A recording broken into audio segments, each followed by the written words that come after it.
Human war vessel enters the sector. For decades, Sector X-47 remained untouched. A dead zone on every star map, it was a place no one ventured, not because of hostile forces but because there was nothing left. No planets, no colonies, just the remnants of battles fought long ago. The only movement in this sector was the occasional asteroid drifting aimlessly through the void. That's why, when a massive human war vessel appeared at the edge of the sector, alarms triggered across multiple deep space monitoring stations. It was a ship that shouldn't exist, USS Revenant, a war-class destroyer lost over 50 years ago during the Orion Wars. Officially, it had been presumed destroyed in a battle against an unknown enemy, but no wreckage was ever found. It had simply vanished. And yet, here it was, drifting silently into forbidden space. At first, Earth's command assumed it was a glitch, an old signal bouncing back from the past. But then, the ship's systems flickered online. Automated distress beacons activated, broadcasting a looping message in garbled human speech. "We are still here." The transmission was weak, distorted, and laced with interference, as if something, or someone, was struggling to make contact. A deep space reconnaissance unit was immediately dispatched to investigate. Their orders were simple: approach, establish communication, and, if possible, retrieve the ship. But as the reconnaissance team neared the Revenant, they noticed something strange. The ship's exterior was battle-scarred but intact. There were no signs of explosive damage, no hull breaches, just deep claw-like marks along the metal, as if something had tried to tear its way in, or out. Then, something even more unsettling. Their scanners detected no life signs aboard the vessel. No human crew. No artificial intelligence responding to hails. Nothing. And yet, the ship was moving, adjusting course, as if it had a destination. As the team boarded the Revenant, their communications became unstable. A cold silence filled the air. The halls were dark, the ship's systems running on emergency power. But the strangest part, everything was still operational. Life support, gravity generators, weapons systems, despite the complete absence of a crew. Then, deep within the command deck, they found something chilling. The captain's log, still active, still recording. The final entry was just 3 words. "We saw them." Suddenly, a presence made itself known. The ship's doors sealed shut. The lights flickered wildly. A deep hum resonated through the walls, and the same eerie voice from the distress signal whispered through their helmets. "You shouldn't have come." The reconnaissance team scrambled to retreat, but it was too late. The Revenant wasn't just a derelict warship. It was something else entirely. Something that had been waiting. And now, it was awake. 5 keynotes for Human War Vessel Enters the Sector.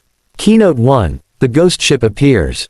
A long-lost human war vessel, USS Revenant, mysteriously reappears in Sector X-47, a region abandoned for decades. The ship was presumed destroyed during the Orion Wars, but no wreckage was ever found, until now. Despite its battle scars, the Revenant is still fully operational, but there's no sign of its crew. Keynote 2, A Distorted Signal. A weak distress transmission is detected, repeating the eerie message, "We are still here." The signal is fragmented, as if struggling to break through interference, yet no one is responding to hails. The transmission source appears to be deep inside the ship, originating from the captain's quarters. Keynote 3, Signs of Something Else. Upon boarding, the reconnaissance team finds the ship's systems still running. Life support, gravity, and even weapons remain online. No human remains, no logs of an evacuation, and yet, the ship has been moving on its own. The hull is covered in strange claw-like marks, suggesting an encounter with something non-human. Keynote 4, The Final Captain's Log. The team discovers the captain's log still recording, its final entry ominous, "We saw them." As they attempt to investigate further, the ship seals itself, trapping them inside. A deep hum echoes through the vessel, growing stronger as a presence awakens. Keynote 5, The Revenant Awakens. The reconnaissance team realizes the ship is no longer just a machine, it is alive. The same eerie voice from the distress signal speaks directly into their comms, "You shouldn't have come." Systems begin to override, lights flicker, and the warship changes course on its own, heading back toward human space. The mission has turned from investigation to survival. As the reconnaissance team moves deeper into the Revenant, they notice unsettling details, shadows shifting in the corridors, whispering voices in their helmets, and sudden temperature drops as if something unseen is watching them. The ship's AI, presumed offline, suddenly activates, but its voice is distorted, layered with something else. It no longer follows standard protocols, instead issuing cryptic warnings and rerouting the team into deeper, darker sections of the ship. In the engineering bay, they find a disturbing sight: crew uniforms, gear, and weapons left behind, as if the crew had vanished mid-action. Logs show attempts to send emergency distress calls, but all records abruptly end at the same timestamp. As panic sets in, one of the team members becomes unresponsive. His visor fogs from the inside, and he begins repeating the same eerie message: "We are still here." Moments later, he collapses, but his suit's life signs indicate he is still alive, just no longer himself. The Revenant's engines activate at full power, setting a direct course for Earth. The team realizes too late that the ship's return is not a rescue mission, it is a warning, or worse, a threat. The true horror is not what happened to the crew, but what has taken their place. A hidden compartment in the command center reveals a decrypted log showing the crew's final moments. The captain's voice is frantic, speaking of an unknown force infiltrating their minds, rewriting who they were. His last words: "We are no longer in control. If you find this, do not try to save us." Strange symbols begin appearing on the ship's walls, pulsating with an eerie glow. Scans reveal they are neither human nor of any known alien origin. The more the team stares at them, the more their minds fill with incomprehensible thoughts, memories that are not their own. The ship's main weapon systems come online, locking onto the reconnaissance team's own vessel. A chilling realization sets in: the Revenant is not just returning to human space, it is preparing for war. But whose war is it fighting? The onboard medical bay contains several cryopods. Inside, they find preserved human bodies, but their faces are eerily altered, as if midway through transforming into something else. One of the pods suddenly opens on its own, and its occupant begins to move. The last remaining escape route is blocked as the ship seals itself completely. A deep, mechanical voice echoes through the halls: "You were never meant to leave." The final transmission sent from the Revenant to Earth is a simple, chilling message: "We have returned." As the team desperately tries to regain control of the ship, they discover something terrifying in the lower decks: a secondary bridge, one that was never documented in human schematics. The consoles are covered in an organic-looking material, pulsating faintly as if alive. The controls are still active, but the language on the screens is not human. It resembles the symbols that appeared on the walls earlier.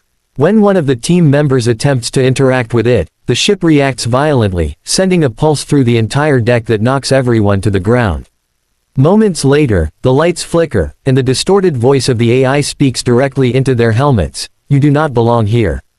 The distress signal that led them to the Revenant suddenly changes. The repeating phrase, "We are still here," begins to distort into something more coherent. It is no longer just a recording, it is responding. The voice shifts, cycling through multiple tones and languages, before finally settling into one of their own voices. The AI is mimicking them.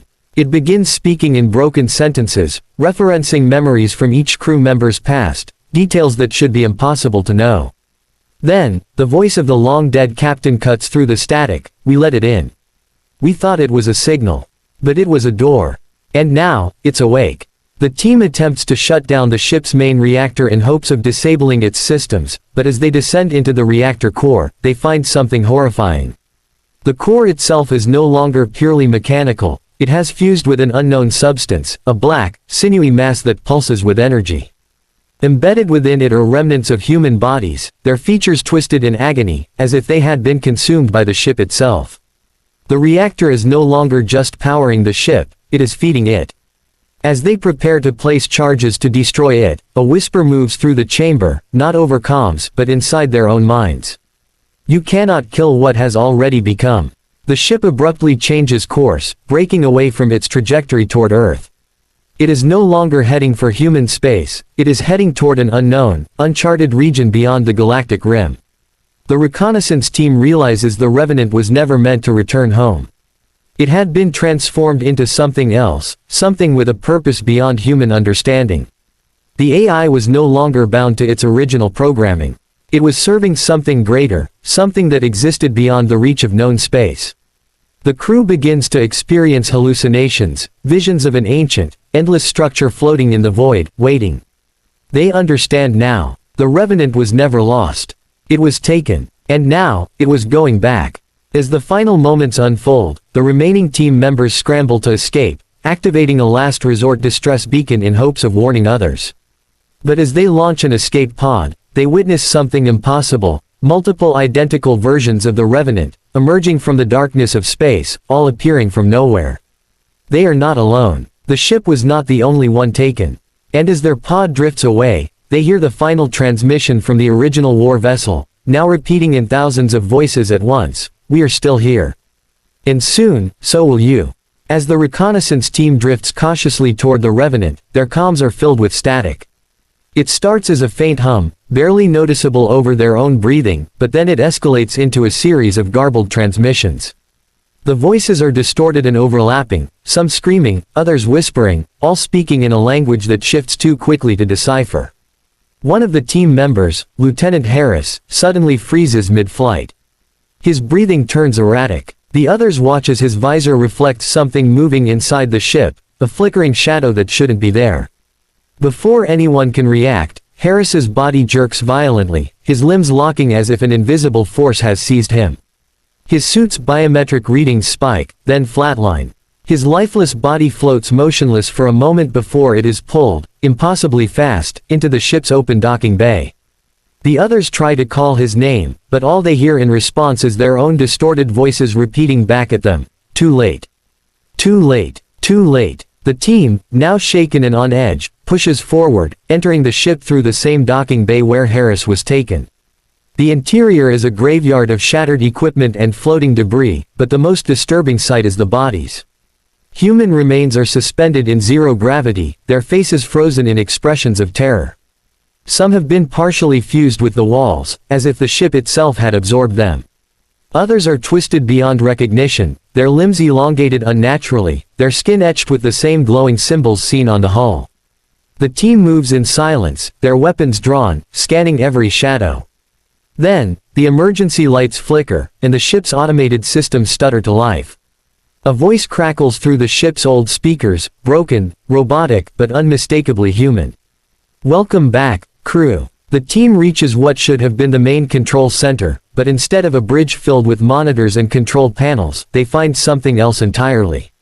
A towering structure has formed in the center of the room, constructed from the ship's own materials, twisted into an alien design. The walls pulse like a living organism, and within the structure, a mass of black tendrils shift and coil, protecting something deep inside. Captain Reyes steps closer, scanning it with his helmet's sensors, but the results make no sense. The structure isn't just organic, it's transmitting data. It's thinking. As Reyes takes another step, the tendrils suddenly lash out, gripping the nearest console. The ship's entire framework groans, and then, with a sickening lurch, the Revenant begins to move. The ship isn't adrift anymore. It has a destination. Panic sets in as the team realizes they are no longer in control. The Revenant is accelerating toward an unknown point beyond the galactic rim, a place not charted on any human star maps. The team rushes to find an override, but every system resists them. The ship is fighting back. Lieutenant Carter attempts a hard reset by severing the AI's main interface, but the moment the Revenant's systems flicker erratically as the ship hurtles toward an unknown destination. The team desperately tries to regain control, but their commands are ignored, overridden by a force deep within the vessel. The ship isn't just moving, it's alive. Captain Reyes orders Carter to manually disable the propulsion system, but the moment he touches the controls, his suit locks up. His body trembles violently as if caught in an unseen grip. Static floods the comms before his voice comes through in a whisper, not his own: "It wants to go home."